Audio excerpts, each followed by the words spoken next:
तो Shatrughan sir maths के इस यूट्यूब चैनल पर आपका स्वागत है। मैं हूं शत्रुघ्न यादव और अभी हम लोग देखेंगे कि थोड़े ही देर पहले जो है आरआरबी अजमेर के वेबसाइट पर जो है रेलवे ने एक ऑफिशियल नोटिस डाला है और वह जो है वैकेंसी से रिलेटेड है। कौन सी वैकेंसी है तो चलिए उसके बारे में जानते हैं। और काफ़ी सारे इसके साथ वो कन्फ्यूजन भी क्रिएट कर दिए हैं, क्योंकि इससे पहले जो एलपी का वैकेंसी आया था उसमें वह काफ़ी कम सीट दिए थे और उसी को दबाने के लिए एक और जो है जब आंदोलन सब हुआ तो टेक्नीशियन का ये वैकेंसी डाले हैं ताकि स्टूडेंट क्या हो कि एलपी को भूल जाए।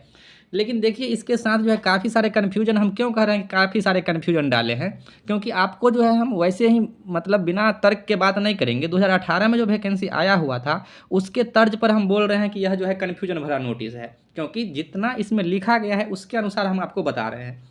चलिए देखते हैं, सबसे पहले इसके बारे में जान लेते हैं। देखिए अब जो है यहाँ पर आपको दिया हुआ है, लिखा हुआ है government of India ministry of railway इस तरह से, और आपको दिया हुआ है CN नंबर 2 यानी कि 2024 recruitment of technician tentative timeline है, यानी कि टेक्नीशियन का जो है यह पोस्ट है, जिस तरह से वह जो है आंदोलन के बाद बताया था।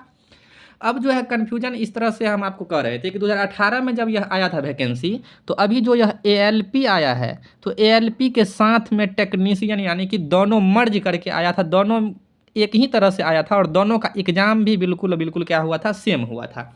इस बार वो क्या किया है, ALP को अलग कर दिया है और टेक्नीशियन को अलग कर दिया है और बोला है दोनों का हम अलग से वैकेंसी निकाले हैं और अलग अलग इसका एग्ज़ाम भी लेंगे। अब इसने इसमें क्या लिखा है, टेंटेटिव नंबर ऑफ वैकेंसी जो है अबाउट 9000 के बारे में बात हुआ है। इनका कहना है कि टोटल कुल जो सीट जो है टेंटेटिव यह 9000 के बारे में बात किया है, लगभग 9000। अब जो है वो जो आपका ALP है वह आपका 5600 के आसपास वो वैकेंसी है, यानी कि 5600 प्लस कुछ वैकेंसी है और यह 9000 है। अब इसमें कन्फ्यूजन वाली बात जो है वह छोड़ दिया ये कि देखिए सबसे पहले इन्होंने पहला लिखा है publication of notification in employment news जो है फरवरी 2024, यानी कि फरवरी 2024 के लास्ट तक ये क्या करेंगे, अपना यह क्या करेंगे, नोटिफिकेशन डालेंगे यानी कि ऑनलाइन करने के लिए। सबमिशन ऑफ ऑनलाइन एप्लीकेशन, यानी कि स्टूडेंट जो है एप्लीकेशन कब तक कर पाएंगे ऑनलाइन, तो यह मार्च से लेकर के अप्रैल 2024 तक यह क्या कर सकेंगे, ऑनलाइन कर सकेंगे। इतना तक कोई कन्फ्यूजन नहीं था। कन्फ्यूजन क्रिएट यहाँ से होता है। तीसरा जब पॉइंट आप पढ़िएगा तो तीसरा पॉइंट में ये बोला गया है, आपको हम जूम करके और इसके बारे में बताते हैं। कन्फ्यूजन इसमें बहुत बड़ा है। क्या है दिया हुआ है, द कंप्यूटर बेस्ड टेस्ट यानी कि CBT जो होगा are tentatively scheduled to be held between October and December 2024, यानी कि इनका कहना है कि अक्टूबर और दिसंबर 2024 में हम क्या करेंगे, CBT लेंगे। तो CBT लेंगे तो कंप्यूटर बेस्ड टेस्ट आप लेंगे, ठीक है, लेकिन सबसे पहले तो आप हमें यह बताइए कि इसका सिलेबस क्या है, क्योंकि पिछला बार जब 2018 का हुआ था तो उसमें जो है इसमें 2 पेपर हुआ था, CBT 1 हुआ था, CBT 1 हुआ था और CBT 2 हुआ था। तो यहाँ तो यह बात क्लियर ही नहीं हो रहा है कि आप तो कह रहे हैं कि हम अक्टूबर दिसंबर 2024 में जो है एग्ज़ाम लेंगे, लेकिन CBT 1 होगा या CBT 2 होगा या दोनों मिलाकर के केवल एक ही पेपर पर आप जो है इसको रिक्रूटमेंट कराने वाले हैं। तो यह तो आपको क्लियर करना चाहिए था। रेलवे ने यहाँ भी यह क्लियर नहीं किया और यहाँ भी कन्फ्यूजन डाला है। लेकिन इनके जो है लिखने के अनुसार ये लग रहा है कि CBT यह अगर अक्टूबर और दिसंबर में करवाएंगे तो इनको जो है लग रहा है कि हमें जो यह एक ही एग्ज़ाम के थ्रू इस बार इसको सेलेक्ट करवाने वाले हैं, जबकि 2018 में जो हुआ था तो 2 एग्ज़ाम CBT 1 हुआ था और CBT 2 हुआ था। तो यहाँ यह क्लियर यह नहीं किया। लेकिन जब आप चौथा लाइन पढ़ते हैं तो यहाँ भी यह एक बात को लिखा गया है कि short list for document verification will be released in February 2025, यानी कि फरवरी 2025 में ये क्या करेंगे, डॉक्यूमेंट वेरिफिकेशन करवाएंगे, यानी कि DV भी करवाएंगे फरवरी 2025 में।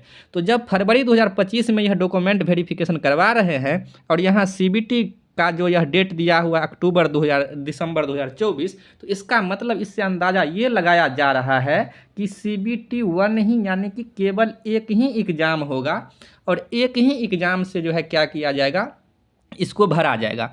हम इस नोटिस के अनुसार हम कह रहे हैं, ऐसा नहीं है। तो 2018 में जो है यानी कि 2 एग्ज़ाम लिया गया था और इस बार हमें लग रहा है इस नोटिस के अनुसार कि एक ही एग्ज़ाम लिया जाएगा। तो जो लोग भी टेक्नीशियन का मतलब की तैयारी करना चाहते हैं वह जो है उसके लिए एक अच्छा मौका है। आप कह सकते हैं वैकेंसी भले ही कम है, लेकिन अगर एक ही एग्ज़ाम हो तो वह जो है एग्ज़ाम आप अच्छा होता है। लेकिन कन्फ्यूजन और यहाँ पर यह डाला गया है कि आप जो है इसमें क्वालिफ़िकेशन का बात नहीं किए हैं। इसमें आप इतना तो लिख दिए, लेकिन क्वालिफ़िकेशन क्या होगा यह बात नहीं किए हैं। अब जो है अभी इसके लेकर के आपको नोटिस तो एक और निकालना पड़ेगा कि कौन से बच्चे इसको तैयारी करें। क्वालिफ़िकेशन में 2018 का बात करें तो 2018 में इस टेक्नीशियन के पोस्ट को वही लोग भर सकते थे जो या तो फिजिक्स, केमिस्ट्री, मैथ, पीसीएम जिसको बोलते हैं, फिजिक्स, केमिस्ट्री, मैथ से इंटर किए हुए थे, या जिसके पास आईटीआई था। यह दो ही लोग इसको भर सकते थे। या तो आईटीआई वाले, डिप्लोमा वाले, बीटेक वाले भर सकते थे, या पीसीएम जो फिजिक्स, केमिस्ट्री, मैथ वाले थे वो भर सकते थे। तो इसमें तो आपने यह भी नहीं दिया कि कौन से स्टूडेंट भर सकते हैं, इसका क्वालिफिकेशन नहीं दिया। तो क्वालिफिकेशन वाले भी यहाँ पर कन्फ्यूजन में है कि तैयारी करे कि नहीं करे। एक आपने सिलेबस नहीं दिया कि CBT 1 होगा या CBT 2 होगा या सिलेबस चेंज होगा, तो वो भी नहीं बताए। मतलब सीधा सा दे दिए हैं कि बस यह जो है वैकेंसी आने वाला है, पढ़ते रहो, क्या क्वालिफिकेशन है नहीं पता, कौन सा भर सकता है नहीं पता, यानी कि कुछ पता ही नहीं है और आप जो है यह दे दिए हैं। तो हमें चाहिए कि कम से कम आप एक नोटिस और निकालिए, उसमें आप क्वालिफिकेशन के बारे में बताइए, सिलेबस के बारे में बताइए, क्योंकि जिस तरह से आप कह रहे हैं कि फरवरी 2024 में यानी कि आप यह आएगा, तो इसलिए आपको यह सब पहले बताना होगा। जैसा ALP में यह नोट मतलब कि नोट में लिखा था, उसी तरह यहाँ भी यह नोट में लिखा है। क्या लिखा है तो देखिए, प्लीज नोट में यह लिखा है, the centralised employment notice for the next cycle of recruitment for the post of technician is provisionally planned, यानी कि उसका प्रोविजनली प्लान्ड है फॉर इशू इन अप्रैल 2025। उनका कहना है कि यह जो है लड़का जो है इसके लिए भी मतलब कि स्टूडेंट सब ये नहीं करे कि 9000 ही वैकेंसी है, इसके लिए यह बात को माइंड में दे रहा है कि आपको इसके लिए टेंशन नहीं लेना है। नेक्स्ट साइकिल यानी कि अगले साल भी वह प्लान कर रहे हैं कि अप्रैल 2025 में फिर से इसका वैकेंसी आएगा, और इनका यह कहना है शायद कि हर एक साल अब यह वैकेंसी इस तरह से आएगा, इसलिए इसको नहीं देखा जाए। तो देखिए, यह 31 तारीख को आज का ही यह जो है नोट है। तो इस तरह से जो है फिर भी चाहे जो भी हो नोटिस तो उनको एक डालना ही पड़ेगा, लेकिन फिर भी जो लोग तैयारी करते हैं तो आपको ALP भी वैकेंसी जितना ही है मिल चुका है, क्योंकि सभी लोग आंदोलन कर ही रहे हैं, लेकिन बढ़ाना न बढ़ाना उनके ऊपर है। उसके बाद टेक्नीशियन भी आपका डाल दिया है। आने वाला समय में आपका रेलवे RPF भी वैकेंसी डालेगा, उसके बाद ग्रुप D भी आएगा, और उसके बाद अलग अलग स्टेट में अलग अलग तरह के और भी वैकेंसी आए हुए हैं। तो उम्मीद करते हैं कि आप लोग तैयारी में लगे होंगे, और आपको अब सभी तरह से एक तरह से वैकेंसी आ चुका है। तो आपको कहीं ना कहीं जो है एक जॉब आपको पहले पक्का करना है, और उसके बाद जीवन में आगे बढ़ना है। तो चलिए आज रखते हैं यहीं तक, मिलते हैं नेक्स्ट वीडियो में।